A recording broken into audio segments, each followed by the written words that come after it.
Olá a todos, sou Kaunderecid Xangô, canal Magia Antiga. Hoje nós vamos fazer mais um vídeo aí, falando sobre algumas curiosidades de Umbanda, algumas coisas, né, algumas curiosidades que algumas pessoas têm sobre a Umbanda. Então a gente recebeu aí algumas perguntas que a gente vai estar respondendo a algumas delas, né? Então a gente pegou aí, os pretos velhos são espíritos idosos? Então, dentro da Umbanda, a gente tem os nossos amados pretos velhos, né? Que são aí espíritos cativantes, que nos cativam, que vêm descarregar, né, os médios, né, de várias formas. E os pretos velhos, eles pegam essa forma, por quê? Os pretos velhos, na verdade, são espíritos, né, de ancestrais africanos que vieram para o Brasil, ancestrais negros que vieram para o Brasil, aqui viveram uma longa vida, uma vida, né, de longevidade, né? E quando eles voltaram ao mundo espiritual, eles voltaram já com idade. Não quer dizer isto que todos os pretos velhos sejam idosos, não quer dizer isso, porque nós podemos ter sim, dentro da espiritualidade, dentro do contexto, né, daquilo que a gente estuda dentro da espiritualidade, que um espírito que seja uma pessoa, um espírito que desencarnou aí com 30 anos, chegando dentro da espiritualidade, ele pode vir sim a trabalhar dentro da linha de pretos velhos, sim, mesmo eles tendo desencarnado com 30 anos, nada impede. A gente fica muito preso, né, a questão de tempo, a questão de idade. Mas na espiritualidade não existe essa questão de idade, essa questão de tempo, porque antes dessa encarnação ou de alguma encarnação, a gente traz reencarnações passadas. Como eu trago, né, nessa encarnação, eu estou, né, com essa idade. Mas em outras encarnações eu posso ter desencarnado com 100 anos, eu posso ter desencarnado com 50, 40, né? Posso ter desencarnado ainda bebê. Então, eu quando chego ao mundo espiritual, eu vou assumir determinada função, né? Dentro da espiritualidade, posso vir assumir, sendo um preto velho, assumindo uma forma mais idosa, que é a forma, né, que esses espíritos encontram, né, para ir trabalhar dentro da linha de Umbanda, para poder aí fazer o seu progresso dentro da espiritualidade. Mas não quer dizer que eles sejam velhos, né, que eles pegam essa forma, porque geralmente uma pessoa idosa, ela é uma pessoa bem gentil, uma pessoa caridosa, uma pessoa que traz muito conhecimento, porque a pessoa idosa, quando a gente vai adquirindo idade, a gente vai adquirindo a cada ano mais sabedoria, mais conhecimento para a nossa vida. Então os pretos velhos têm aí, né, assumem essa característica de idosos para trazer com eles esse conhecimento, trazer assim uma coisa que cativa a pessoa estar ali com eles, mas não quer dizer que eles sejam velhos. Temos aí dentro da Jurema, né? Temos os mestres, mestre Junqueira, mestre José, mestre Sebastião, mestre Antônio, que trabalham na linha de preto velho, mas que não desencarnaram como pretos velhos. Como temos determinadas outras entidades, né, que trabalham na linha de pretos velhos, mas que necessariamente, quando desencarnaram, não eram pessoas idosas. Então, fica aí, né, a espiritualidade é quem vai determinar em qual linha espiritual este espírito que desencarnou, chegou à espiritualidade, vai estar exercendo o seu trabalho dentro das linhas de Umbanda, dentro das linhas espíritas e das linhas cósmicas, né? Então, mais uma pergunta. Por que tem guias que mostram um maior conhecimento que os outros, né? Uma pergunta muito importante. Porque alguns guias eles vêm com maior conteúdo de conhecimento e alguns guias não. Vou dar alguns exemplos aqui. Na mesa branca você vai encontrar, se você, né, vai ver os espíritas de mesa branca, aqueles espíritos que vêm em mesa branca, eles vão trazer um conhecimento um pouco maior. Alguns espíritos vai trazer um conhecimento um pouco menor. Então, isto também tem a ver com como foi o processo desencarnatório desse espírito e como ele chegou à espiritualidade. Porque um espírito, quando encarnado em terra, nós estamos aqui encarnados, nós, né, somos aí coautores de muitas coisas. Nós fazemos o bem, nós fazemos o mal, nós transgredimos regras, ao mesmo tempo que nós fazemos o bem, que nós cumprimos todas as regras, todas as determinações que foi para nós passadas. Então, esses espíritos que não cumpriram com determinadas regras, quando eles chegam ao plano espiritual, eles vão levar sim consigo um menor teor de conhecimento, que vai levá-los até uma ala espiritual, um local, né, dentro da espiritualidade, que ele não vai ter tanto acesso a conhecimento como outros espíritos que já vão chegar na espiritualidade, levando um conhecimento muito, muito grande, levando, né, sabedoria, levando conhecimento sobre determinados assuntos, né? Que eles vão, quando eles chegarem dentro da casa de Umbanda, dentro da casa espírita, dentro da casa mística, cósmica, eles vão estar aí mostrando o seu conhecimento, a sua forma de trabalhar. Isso não quer dizer que um espírito que trabalha na linha cósmica, na linha de Umbanda e na casa espírita, seja melhor que o outro. Todos os espíritos são iguais perante a Deus. Não existe um espírito melhor ou um espírito pior. Existem espíritos ainda que não alcançaram determinado conhecimento, que a sua limitação, porque quando nós encarnamos, nós já estamos na espiritualidade, encarnamos, mas mesmo na espiritualidade e encarnado, nós temos aquilo que Deus nos deu de mais precioso, que é o livre-arbítrio, que é o com que nós vamos fazer as nossas escolhas, porque o livre-arbítrio me dá a escolha. Eu posso colocar a mão nessa vela, mas eu tenho a sabedoria, se eu colocar a mão nessa vela, eu vou me queimar. Mas eu tenho livre-arbítrio de fazer, porque Deus me deu, a mim como encarnado e a mim como espírito, o livre-arbítrio de poder fazer isso. Como eu posso tomar a água, como eu posso fazer o uso da água para outras funções que vai me causar dano, que vai me causar prejuízo. Então, tudo que a gente faz quando encarnados, vamos ter consequências, que é a lei de causa e efeito que vamos encontrar dentro da espiritualidade.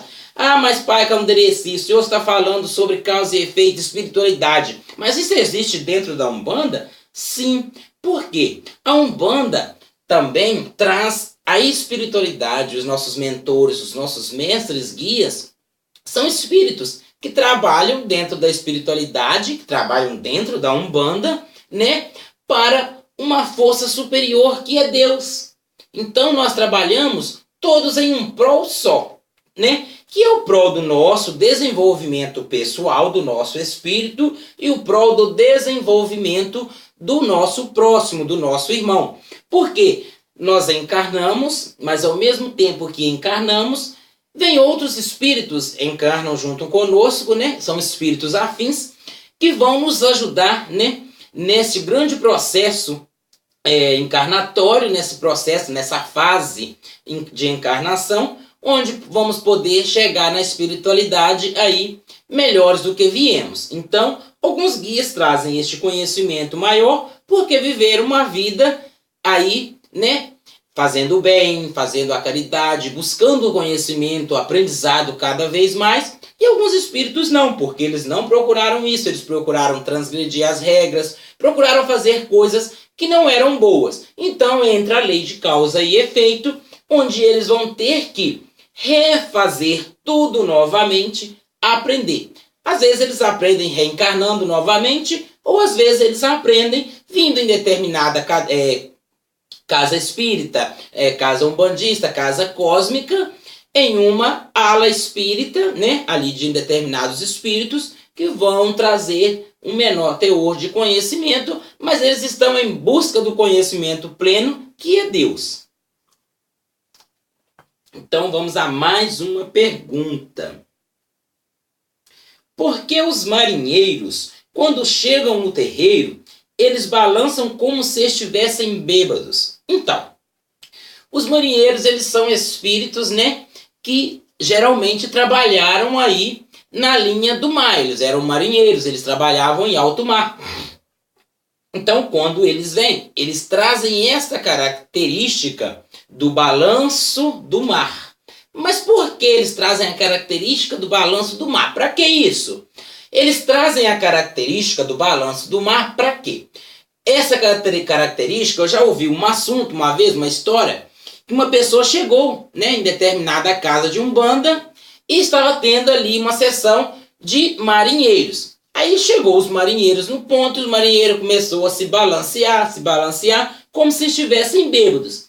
E falavam, né, ali da sua forma de falar, que estavam bêbados. Mas a pessoa perguntou, mas ele chegou agora, ele não bebeu?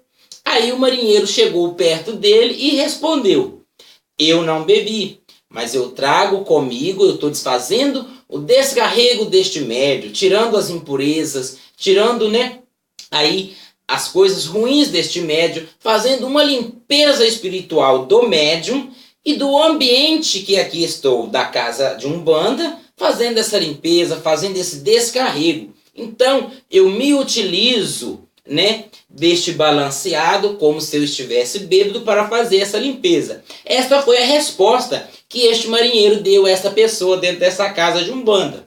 Então, quando o marinheiro ou qualquer entidade chega, né, em uma casa de umbanda, que se balanceia, que se estremece um pouco, às vezes a gente vê, né, chegando um preto velho ali, ele fica, né, tremendo, ele tem os seus, né, como se ele fosse uma pessoa bem idosa. Alguns espíritos balanceiam muito, né, os seus médios no momento da incorporação e no momento até depois da incorporação, mas isto é uma forma que aquele espírito encontra para descarregar aquele médium, descarregar o ambiente espiritual que aquele médium está e aquelas pessoas também que estão ali, né, na assistência, que foram buscar um conhecimento, né, que foram buscar uma ajuda, que foram buscar um auxílio. Como eu costumo dizer, a casa de umbanda, né, os médiuns umbandistas são os psicólogos dos pobres, que são pessoas, né, não quer dizer que só na casa de umbanda só vai pessoas pobres, não é isso.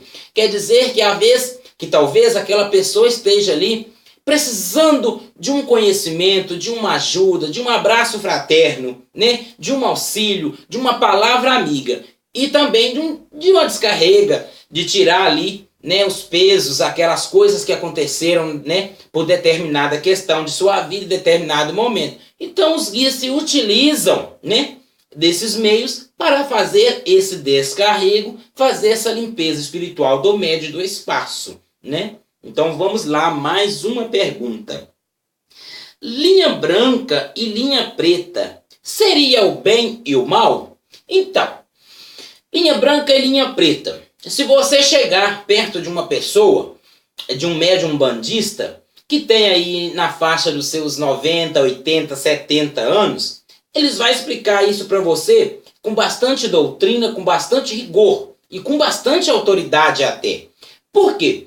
Quando a Umbanda nasceu, em 1908, no dia 15 de novembro de 1908, quando teve a incorporação do Caboclo das Sete Encruzilhadas e de Pai Antônio, a Umbanda não trouxe o mal com ela. Não trouxe isso, linha preta, linha branca. Isso foi uma coisa que foi agregada depois. Foi agregada pelos nossos irmãos. Infelizmente, os nossos irmãos evangélicos agregaram isso. E muitas pessoas dentro do nosso meio de Umbanda pegam isso e trazem como, né, verdade. Mas isso, dentro de uma casa de Umbanda, se você pegar um médium, né, um conhecimento maior, um médium mais antigo, ele vai explicar para você. Não existe isso de linha branca ou linha preta. Dentro da Umbanda, trabalhamos na linha dos orixás e dos guias. Não existe linha branca ou linha preta. Geralmente a gente fala uma determinação, mesa branca, para referirmos aos nossos irmãos kardecistas, né? Porque geralmente na casa kardecista, a mesa geralmente está forrada ali com um pano branco, tem um copo com água, né? Tem uma rosa branca ali na mesa. Mas então a gente se refere aos nossos irmãos kardecistas como mesa branca. Mas essa questão de linha branca e linha preta não existe. Só que o bem e o mal, ele existe, seja dentro da Umbanda, seja fora da Umbanda, seja onde for. Mas o mal, ele não está dentro da Umbanda. Quando a Umbanda nasceu, ela não trouxe consigo o mal. O mal foi levado pelos filhos, infelizmente, pelos médiuns que ali adentraram. Porque nós, quando recebemos o nosso livre-arbítrio, nós podemos, com livre-arbítrio, trazer coisas ao nosso irmão que serão coisas boas. Mas também, com livre-arbítrio, nós podemos fazer coisas aos nossos irmãos que serão coisas más, coisas ruins, que prejudicará o nosso irmão, mas também nos trará prejuízo para nós. Então, nós temos que ter a ciência que a Umbanda veio para ajudar, para auxiliar, porque a Umbanda ela é paz, amor e caridade. Então, nós temos que agir com paz para nosso irmão, com amor para com o nosso irmão e com caridade para com o nosso irmão. Então, nós não podemos pensar aí somente, eu tenho que matar, eu tenho que destruir, vou na casa de Umbanda para matar e destruir. Então, uma coisa, se você está aí estudando sobre Umbanda, aprendendo um pouco mais sobre Umbanda, eu indico a vocês várias obras aí de Bernardino Zélio de Moraes e várias obras como o ABC de Umbanda, onde você irá aprender muitas coisas sobre Umbanda. E digo a você, procure. Se você está iniciando dentro de uma casa de Umbanda, está procurando conhecimento sobre Umbanda, procure uma pessoa mais velha, uma pessoa de mais idade, porque essa pessoa vai lhe trazer mais conhecimento. Pesquise bem sobre a casa onde você vai, pesquise bem sobre o médium, porque temos muitos médiums que fazem muitas coisas que nada tem a ver nem com Umbanda e também nem com Candomblé. Então, isso vai da índole do caráter moral ético do médium. Porque o médium ele tem em suas mãos, né? Como todos nós temos, sendo médios ou não médios, né? Porque, aliás, todos somos médios, alguns são aflorados mais que os outros não. Ele tem em suas mãos um conhecimento que ele vai poder utilizar para fazer tanto o bem quanto o mal. Então, procure saber bem sobre a casa que você está indo. Se lá fala muito sim, em linha preta e em linha branca, procure saber um pouquinho mais sobre Umbanda e se realmente ali tem os fundamentos de Umbanda, que foi fundada em 1908 por Bernardino Zélio de Moraes, né? Então vamos lá, mais uma pergunta. Qual a relação entre os guias e os orixás? Então, dentro da Umbanda, que foi fundada por Zélio de Moraes, ele trouxe um pouquinho também das religiões de matriz africana, né?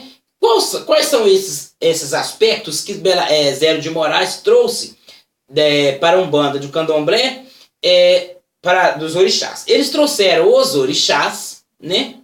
O culto aos orixás, que são divindades africanas, e trouxeram os pretos velhos, que são, né, ancestrais africanos nossos que vieram para o Brasil, trazidos como escravos, que aqui viveram como escravos. Então ele trouxe isso, né? Ele trouxe um pouco do candomblé, um pouco da matriz africana, como ele trouxe também um pouco da matriz indígena, da matriz do judaísmo, né, da matriz muçulmana, que são os encantados, né? E trouxe um pouco também de um agregado de religiões, do cristianismo e de deveras outras. Então, os orixás e os guias, eles têm relações muito íntimas, são ligados totalmente. Por quê?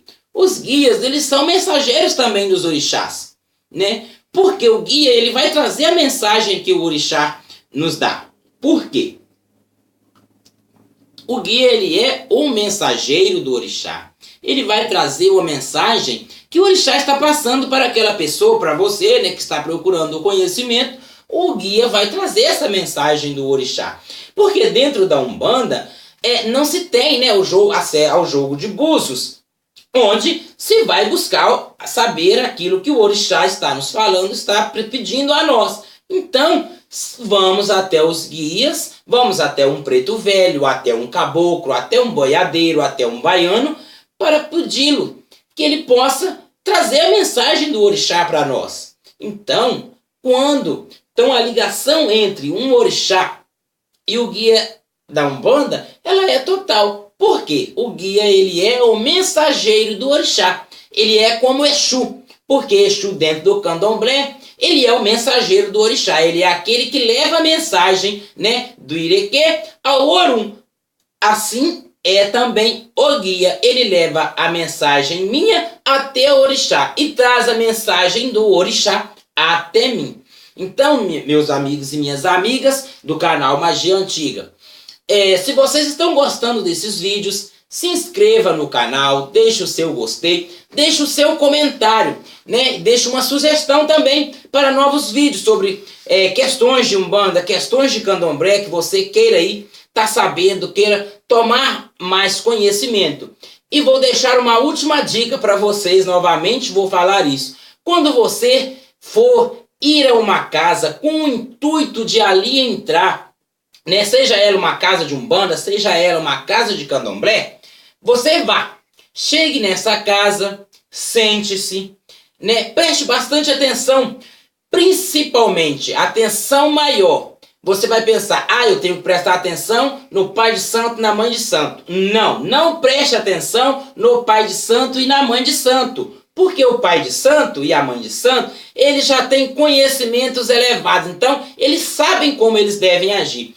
Preste atenção nos filhos da casa. Preste atenção no comportamento dos filhos da casa, como eles agem, se eles te receberam com educação, se eles te receberam com gentileza, né, com afeto, como eles agem dentro da roda, se eles são concentrados naquilo que é para fazer no momento da roda, no momento da sessão. Então preste bastante atenção nos filhos da casa, porque você, né, gostando da casa, pedindo para ingressar na casa, você também será um filho. Então preste atenção no comportamento, se eles têm educação de axé, para que você um dia também, quando outra pessoa for fazer isso, você tenha educação de axé e faça, né, aí o seu trabalho durante a gira, né, perfeitamente, que nada tire o seu foco da gira, né? Então, muito obrigado a todos e axé a todos.